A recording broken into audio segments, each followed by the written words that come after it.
Hello and welcome to another edition of Workforce Water Cooler. My name is Leslie. Joining me is Brian and John, and they have just returned from an exciting excursion. They really, they really represented the South Central Kentucky region. Just, they knocked it out of the park. Tell us about your huge win at the SETA conference. And first, what does SETA stand for? It is short for the Southeastern Training and Education Association, which is an association of workforce development professionals from, I think, from 8 southeastern states that usually come together on an annual basis to share best practices and hear about new policy changes and things like that. And where was this, Brian? Where did you guys go? They drug us to the beach. So dang. Sorry. Yeah, we were in Orange Beach, Alabama, and wonderful venue, wonderful setting. This was their 50th anniversary of existence as an organization. So they really went all out and had a fireworks show, had a big luau party and things for all the members. But yeah, it's a jam-packed 2 days with a lot of sessions and a lot to think about, a lot to try to bring back home and digest, an opportunity to network with everybody, as most conferences are. But we were selected to be able to present on a topic we've been talking about all year, and yeah, we feel like we represented well. Good deal. Good deal. I appreciate you all sacrificing and taking a trip to a nice hotel and the beach. That is admirable that you all did those things for the sake of educating others. Well, I will say I'm actually very conscientious about that. Leslie, our money is relatively tight, and so we don't go to a lot of these things typically. I try to get our staff as much as I can to professional development opportunities at least once a year. But when money's tight, you really got to pick and choose what you go to. In this case, because we were selected to give a presentation, we did invest in going down there. Well, yeah, if you're picked as one of the presenters, and it was nice. It was well done. Yeah. Well, good deal.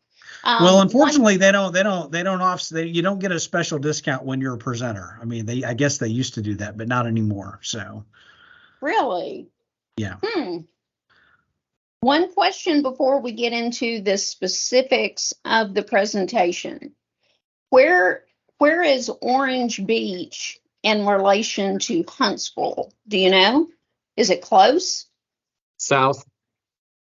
Okay, it's south of Huntsville. Because Huntsville, I remember. Is it really, or did you? Well, because it's on the ocean, so you gotta keep going south. Well, yeah, I guess that makes sense. Huntsville, my only experience staying in Alabama was Huntsville in 9th grade. We went to the Space and Rocket Center. I love Huntsville. It's a great place to visit. I got a bunch of friends that live there, but it's on the opposite end of the state. Huntsville's on the Tennessee line, and Orange Beach is just across the line from Florida. It's on the edge of kind of where Florida and Alabama meet. Okay. Right on the ocean. It's beautiful, beautiful beach, beautiful location. Well, yeah, the pictures were awesome, and I'll be throughout this broadcast. I'll be, putting in photos and everything. So, and you all can do this however you want. What did you all cover for the conference? What was your topic? What did you talk about? Well, our topic was it was titled The Workforce Participation Crisis, and the gist of it was we wanted to share the work that we've been doing, the three of us have been doing with Josh, to really help our employers, local employers, to, in our 10-county region, understand the data of who's here, who's not working, really get into each demographic pocket, and then talk about how we're trying to help. Once you understand the data, you can understand kind of the recruitment and the marketing and some of those components to better tap into these pockets. Now, Brian, I know that you took the presentation, that sort of the core presentation that we've been doing for the Workforce Collective sessions, but then you made it to where it would be more universal for this audience. Is that right? Yeah, I mean, as we do these presentations, there's a lot that we say that we don't necessarily have like a graphic or statistics for, but the reality is once you start to uncover who is not working, you have to talk about what makes them unique and stand out and what might be their particular set of expectations, challenges, experiences. And so then it starts getting into generational differences in the workforce. It starts talking about folks that have a justice involved background or limited English or veteran background, what makes their skills and abilities or barriers, unique. And so when you can start to put numbers on how much magnitude there is in certain populations, and that's what exactly Josh has been able to do on most of the demographics that we talk about, then it really opens the eyes of the HR professionals. But from our perspective, we were totally going in talking about as a practitioner, how it is sort of on the ground, working with employers, talking to employers. We've been doing this in presentations, but it's conversations we can now have anytime we're meeting with the company, is highlighting this. And so we got really good feedback because I do think it was practical. What was interesting, I took sort of a survey at the very beginning of who was in the room, and there's a lot of state level folks that were in the room, and not as many workforce boards. I think there were more state people, John, if I'm right, that raised their hands than people that said they represented workforce, but very few employers. And it wasn't like a heavy employer conference anyway. It's more practitioners and state and local practitioners and service providers. But I think when you start talking about, our approach was just to put numbers and then start to show application. How do you reach those pockets? And it's not just about putting things on Facebook and flyers. That's a huge part of it, but it's also about retention and how you talk to people every day. Obviously, Leslie, that's the topics that you talk about in our presentations to employers. So we were just trying to give that overview of how we have taken this approach, how we've tried to partner with chambers, influencers in the community to get people to show up, and how we still even have and this played out in the actual presentation that we did. We still have employers that don't quite understand everything we're saying, and still want there to be a line of people waiting that they showed up to hear about, that they want to still know how to tap into. And in reality, they're running into these people every day. They're applying every day. They are working and showing up for work maybe right now, and they may be thinking about quitting. And so we're moving on somewhere else. And so what can employers do to not just take a one size fits all? And nobody's going to admit they're doing that, but we know that it's more effort to think about how you would work with a millennial differently than a boomer, how you would work with somebody who's going through a really tough situation versus the ones that can just make it to work every day, no problem, right? Like,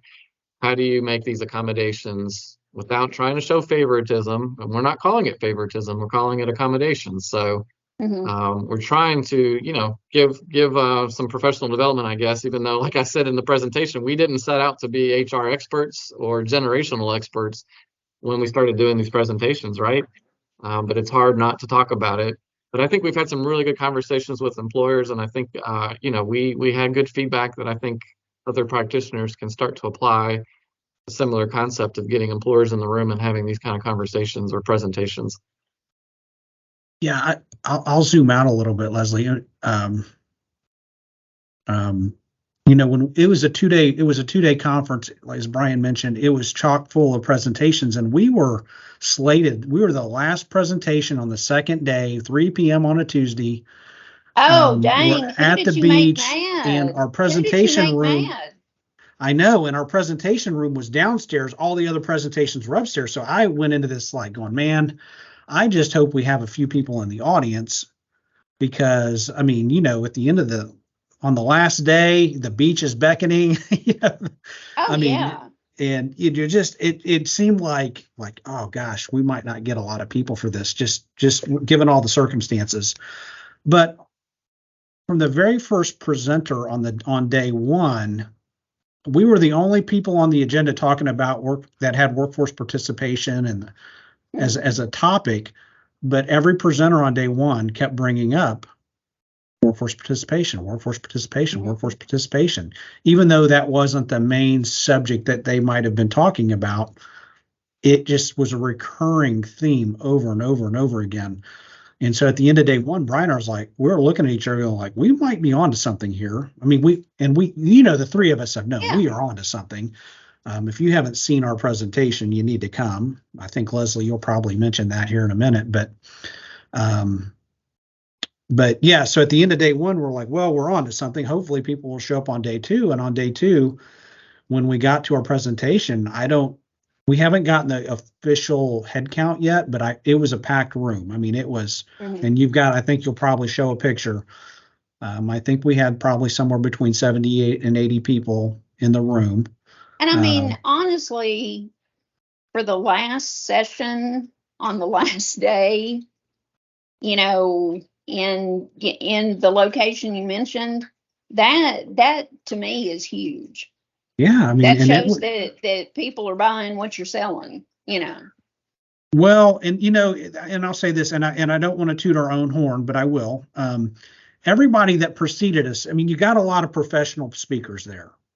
They're brought in, they're professionals, Yeah. And everybody wants to talk about the problem. And our approach was, well, okay, we're just simple practitioners. We're not just going to talk about it. We're going to tell you what we're doing about it. And that, and everything that we've already described, I mean, it's really just arming employers with the information they need to better recruit and retain talent pockets that are in their backyard. They don't have to be convinced to move 3 states away to come in. They're here. They're in your county. But what can you do if you know the numbers and you know where they are and you know what their barriers are? What can you do to remove those barriers, make accommodations, recruit some of these folks, let them know that you have an opportunity for them. And so, again, it was very well received overall. I mean, at least the people that came up to us afterwards. I think a lot of it, it just comes down to you've got to accept that, there is more than one way of doing something. And even though we're all terribly busy, even though we're all overworked, all that kind of stuff, if you keep doing the exact same thing you're doing to, try to recruit new employees, to try to keep employees, then you're going to keep getting the same result. I mean, that's just common sense. Everything is, I mean, and we all know this, the workforce, it is shifting beneath our feet. Mm-hmm. And you can either be reactive to it or proactive to it. We're trying to be proactive practitioners and help our and it's really, at the end of the day, employers have to be, when I say reactive or proactive, it's got to be, employers have to take the lead. Yeah. They're the ones doing the hiring. They're the ones with the need. So they have to lead. And we're just trying to arm them with some information to help them think through this and figure out what they can do within their own, within the own 4 walls of their facility, whatever those dynamics are. What can they do? If you know the numbers, what can you do? Right. And so the presentation that you all did at the conference, we are going to be doing one of those locally coming up. Mm-hmm. Our last county. We need to celebrate. It's going to be our last county that we'll have gotten into. Yes. 10th county. Yes. But I think we're going to circle back to a couple more. So we're going to go back and redo a couple. But with this one locally, I wish, I'm doing all these social media posts and all that kind of stuff. But I wish there was some way to make employers understand, hey, this is just 2 hours, and it's free, and it's in your county. Oh my gosh. You need to send at least one person to represent your company, because this is information that will help you tremendously. it's, we're not curing cancer, but we are giving you concrete tips that will help you. That's one of the things that would drive me crazy about going to conferences or workshops or whatever. It's like a lot of fluff and talk, and you walk out feeling good, but I don't know what I'm going to do different. Our presentation is not like that. Yeah. It's all about, here's what you can do now. That's actually some of the feedback we got at the end, where people came up to us afterwards and said, thank you for, everything we've heard so far is a regurgitation of the problem. Nobody's giving us any practical solutions, and you guys have at least done some of that today. So that's right. That's what we're trying to do. And we're not curing cancer. It's not rocket science, but sometimes you just got to pause and open your mind and just let yourself be exposed to some new information. In a lot of ways, we're just gently pointing out. I think part of what we do is gently point out some recruiting mistakes that we see. That can make a huge impact if you just make a few tweaks to how you think about recruiting and marketing yourself. Okay, so the Workforce Collective, we've been doing those the entire year, all across the region. Yeah. Coming up is Simpson County. It'll be our last county. John, if you had to say one thing to businesses about why they should attend this event, what would you say? I would just point to a lot of the feedback we've gotten from the 83 plus employers that have attended across the 10 county region. Most will tell you that they wish, after 2 hours, they're very thankful for the data and wish there was more time, that we could get into more topics. That's how engaging the conversation is. And that's usually not something you hear. I wish it was longer. It's not. Yeah, give me more. Right. All right, Brian, same question. What would you say to the employers in Simpson County? They're getting the chance to see. We've been every single time taking this presentation up a notch. And with you all presenting at SETA, I feel like the presentation has really been elevated. So what would you say to employers, HR managers, business owners in Simpson County about this opportunity coming up? Yeah, I would say just along the same aspect of what John said, the specific feedback that he was pointing out was that they wanted to get more. Some of the other feedback we've gotten from employers is it's great to talk to other employers, or I wish we could have had more time, more opportunity to hear what my colleagues are doing. And so could we give you, this presentation of PowerPoint and send it to you in your inbox? Yeah. We'd have to put a lot more text on it than what we're doing now, but opportunity to get in the room with other employers and chew on this and digest this and kind of attempt to tackle it together is very valuable. And employers have told us that. So you're missing that opportunity if you don't get in the room. Very good. Very good. Now in closing, I'm just going to ask you a question. And I think I know the answer already. Out of all the presentations at the conference, was yours the best? Well, I won't rule on that personally, but I will say after we gave our presentation, I had 2 different people come up to me afterwards and tell me this was in one of the top 2 presentations they had seen over the last 2 days. Ooh. And I will tell you, the very first guest speaker that they brought in, she was very, very good. Very good. And I'm going to guess that maybe she was number 1. Because she was fantastic.